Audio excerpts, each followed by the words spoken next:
السلام علیکم ورحمۃ اللہ وبرکاتہ۔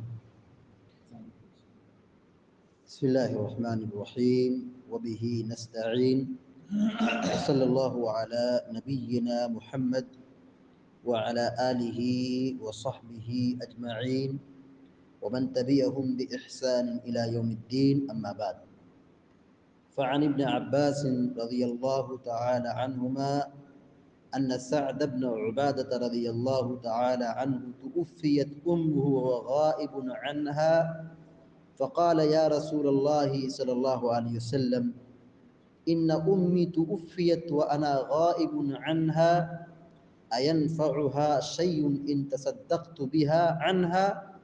قال نعم. قال فإني أشهدك أن حائطي المخراف صدقة عنها صدقة علیہا۔ رواہ البخاری۔ بخاری شریف کی ایک روایت ابھی آپ کے سامنے پڑھی گئی ہے۔ حضرت عبداللہ بن عباس رضی اللہ تعالی عنہما بیان کرتے ہیں کہ سعد بن عبادہ رضی اللہ تعالی عنہ کی والدہ کا انتقال ہو گیا اور اس وقت سعد رضی اللہ تعالی عنہ گھر سے باہر تھے۔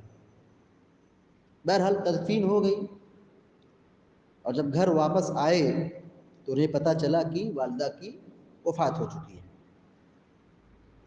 فقال یا رسول اللہ صلی اللہ علیہ وسلم ان امی توفیت وانا غائب عنہا۔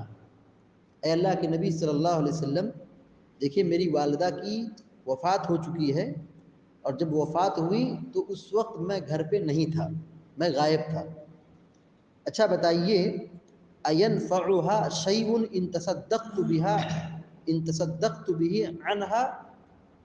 کیا میں اگر ان کی طرف سے صدقہ دوں تو کیا ان کو یعنی میری والدہ کو فائدہ پہنچے گا؟ سوال یہ کیا کہ اگر میں اپنی والدہ کی طرف سے صدقہ دوں جو میری والدہ انتقال کر چکی ہے تو کیا اس کا فائدہ پہنچے گا؟ قال نعم، پیارے نبی صلی اللہ علیہ وسلم نے کہا ہاں۔ میت کی طرف سے صدقہ دیا جائے تو یہ میت کو فائدہ پہنچتا ہے، یعنی عذاب میں تخفیف ہوتی ہے، درجات بلند کیے جاتے ہیں، ثواب ملتا ہے، ان کو نیکی ملتی ہے۔ قال فإني أشهدك أن حائطي المخراف صدقة علیہا۔ کہا اے اللہ کے نبی صلی اللہ علیہ وسلم، میں آپ کو گواہ بنا رہا ہوں۔ سعد بن عبادہ کیا کہہ رہے ہیں کہ میں آپ کو گواہ بناتا ہوں کہ میرا یہ مخراف نامی باغ یہ میری والدہ کی طرف سے صدقہ ہے۔ انہوں نے اپنا ایک قیمتی باغ اپنی والدہ کو دے دیا، اپنی والدہ کی طرف سے صدقہ کر دیا۔ ہم باغ سمجھ سکتے ہیں کہ باغ کی کیا قیمت ہے، زمین کی قیمت، درخت کی قیمت، پھل کی قیمت، یعنی بہت بڑی دولت انہوں نے اپنی والدہ کی طرف سے صدقہ کر دیا۔ اس حدیث سے یہ بات معلوم ہوئی کہ میت کی طرف صدقہ کیا جا سکتا ہے۔ اگر میت کی طرف صدقہ کیا جائے تو میت کو فائدہ پہنچتا ہے۔ اور دوسری بات یہ ہے کہ ہمارا دین، ہمارا مذہب، ہمارا اسلام اتنا بہترین دین ہے کہ زندوں کے ساتھ بھی اچھا سلوک کرنا ہے، مردہ لوگوں کے ساتھ بھی اچھا سلوک کرنا ہے۔ ایسا نہیں کہ زندہ ہے تو ان کے ساتھ ادب، احترام، ان کا خیال رکھنا، ان کی مدد کرنا، مر گئے تو بھول گئے، ایسا نہیں ہونا چاہیے۔ ان کو اپنی دعاؤں میں یاد رکھیں، صدقہ دیں۔ ماں کا درجہ بہت بڑا ہے، ماں زندہ ہو پھر بھی اس کے ساتھ اچھا سلوک، اور وفات ہو جائے تو رشتہ ختم نہیں ہوا ہے، رشتہ ختم نہیں ہوا ہے، مرنے کے بعد بھی رشتہ برقرار رہتا ہے۔ کچھ ذمہ داریاں ہیں، باقی ہیں، وہ کیا ہے؟ ان کی طرف سے ہم صدقہ دیں، اپنی کمائی میں سے ہر مہینے ہم کچھ صدقہ دیں، تھوڑا ہی صحیح، اس کا بہت بڑا فائدہ ہے۔ میت کی طرف صدقہ دیا جائے اور ماں باپ کی طرف صدقہ دیا جائے، اس کا بہت بڑا فائدہ ہے۔ ایک تو فائدہ یہ ہے کہ اگر ہم ایسا کرتے ہیں اس کی ہم پابندی کرتے ہیں تو ان کو بھی فائدہ ہے، ہمارا بھی فائدہ ہے۔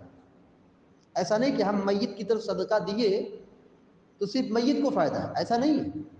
ہم نے صدقہ نکالا، نیت ہے کہ یہ ہمارے ابو کی طرف سے، ہماری امی کی طرف سے، ہماری بیوی کی طرف سے ہے، ہمارے بیٹے کی طرف سے ہے، ہمارے نانا کی طرف سے ہے، ہماری خالہ کی طرف سے، جو بھی وفات پا چکے ہیں، اپنے رشتے میں جو بھی وفات پا چکے ہیں، ہم ان کی طرف صدقہ کر رہے ہیں۔ تو صرف ان کا فائدہ نہیں، ان کا بھی فائدہ ہے اور ہمارا بھی فائدہ ہے۔ مال ہمارا جا رہا ہے، ہم خرچ کریں گے تو اللہ تعالیٰ ہم کو بھی ثواب دے گا، اور میت کی طرف ہم صدقہ جو دے رہے ہیں میت کو بھی فائدہ پہنچے گا۔ میت کی طرف صدقہ اسی صورت میں کیا جا سکتا ہے جب اس کی وفات ایمان پر ہوئی، مرنے والا کافر ہو، مشرک ہو، ایمان والا نہ ہو، تو اس کی طرف سے کوئی چیز فائدہ نہیں پہنچے گی، نہ صدقہ کر سکتے ہیں، نہ کوئی نیکی کر سکتے ہیں، فائدہ نہیں پہنچے گا۔ نیکیوں کی قبولیت کے لیے ایمان شرط ہے۔ مثال کے طور پر ماں باپ مسلمان تھے، صدقہ کرے فائدہ پہنچے گا۔ اب کسی کے ماں باپ اسلام نہیں قبول کیے، کافر تھے، مر گئے کفر کی حالت میں، اب صدقہ کریں گے فائدہ نہیں پہنچے گا۔ تو ایمان کی حالت میں جو لوگ دنیا سے رخصت ہو چکے ہیں ان کی طرف سے صدقہ کر سکتے ہیں۔ اس میں دونوں لوگوں کا فائدہ ہے، جو مر چکا ہے اس کا بھی، اس کو بھی فائدہ پہنچے گا، اور جو زندہ جو صدقہ کر رہا ہے اس کو بھی فائدہ پہنچے گا۔ اور ایک فائدہ یہ بھی ہے کہ اگر ہم اس کی پابندی کریں تو اللہ تعالی ہمارے مال میں برکت دے گا، برکت کے ساتھ ساتھ ہماری اولاد اس سے تربیت حاصل کرے گی۔ ہماری اولاد کو معلوم ہوگا کہ یہ ہمارے ابو ہیں، ہمارے دادا کی طرف صدقہ کرتے ہیں، ہماری دادی کی طرف صدقہ کرتے ہیں، کل ہم دنیا میں نہیں رہیں گے تو یہی ہماری اولاد ہماری طرف سے صدقہ کرے گی، تو یہ ہم کو وہاں فائدہ پہنچے گا۔